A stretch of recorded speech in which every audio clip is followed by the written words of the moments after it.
The news today seems as though it was ripped right out of the pages of a spy thriller. A high school dropout turned NSA super whiz leaks government secrets and goes on the lam. But it's not James Bond's latest movie. It's the story of Edward Snowden, now wanted for leaking some of America's most confidential information. And tonight, ABC's chief investigative correspondent Brian Ross is here with the latest. Brian? Terry, it's been a month now since Edward Snowden abandoned his country, essentially defected, leaving his job at the NSA in Hawaii, determined to reveal some of this country's most sensitive secrets. And now his saga has turned into a full-fledged diplomatic incident, badly straining U.S. relations with first China and now Russia. It was a day of high drama and international intrigue today at the Moscow airport, reminiscent of a Cold War spy novel. At the center of it all, 30-year-old Edward Snowden, a contract employee at the CIA and the NSA, the National Security Agency, under indictment for espionage and on the run from the FBI with 4 laptops loaded with America's most sensitive secrets. I had access to, the full rosters of everyone working at the NSA, the entire intelligence community, and undercover assets all around the world. And so far, this brilliant, quirky high school dropout has managed to outsmart the CIA, the NSA, and the FBI. An astounding tale in the eyes of one former CIA spy. I feel like every country's going, hot potato, he's not ours, and he just keeps switching from country to country to country. Emily Brandwin, a one-time improv comedian, was recruited into the CIA's clandestine service as a master of disguise, and then went undercover herself. I think it's crazy that the NSA can track everything, but they can't track Snowden. We're just waiting. It's the most epic game of Marco Polo ever.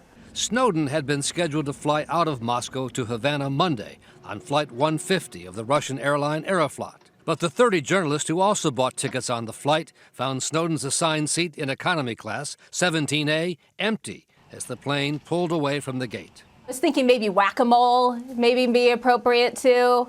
I mean, every time he pops up, I think we're about to go, oh, we're going to get him, and then he disappears and he goes somewhere else, and then he pops up again and he disappears.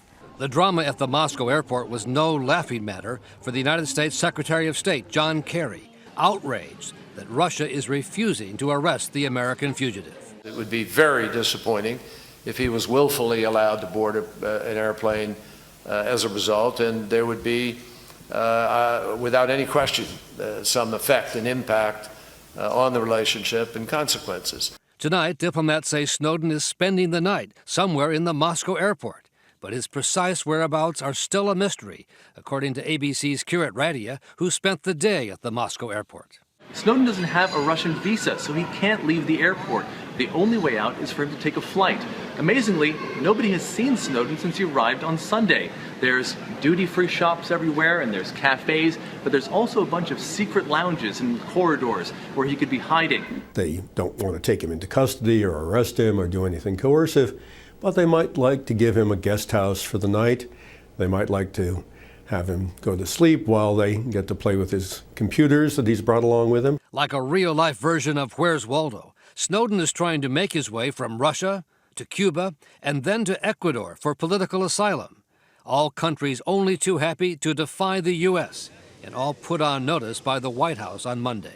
We would simply be noting to other governments the fact that Mr. Snowden is wanted on felony charges and that he should, as such, should not be allowed to proceed with any further international travel except as necessary to return him to the United States. Ecuador's embassy in London already serves as a safe haven for another U.S. target, WikiLeaks founder Julian Assange, who by phone today said his group had helped to arrange Snowden's escape and that one of his associates was with Snowden. They are in contact with their legal team. The U.S. government is taking on a young generation of people who find the mass violation of the rights of privacy and open process unacceptable. The latest chapter in Snowden's fugitive odyssey began in Hong Kong last Friday, where he had been in hiding for almost a month. It was on Friday that word leaked out that the U.S. had formally asked Hong Kong to arrest Snowden and then return him to the U.S. It spooked Snowden, according to his lawyers, that he might be imprisoned and lose his computers. He can, spend so many days in a small place and yet, he feel he was free because he had contact with the whole world through the computer. Snowden's lawyer, Albert Ho, told ABC's Gloria Riviera a government intermediary then advised Snowden to leave before it was too late. He was assured that he could leave without interruption, but he was rather concerned whether or not this assurance is reliable, and he would like to seek confirmation.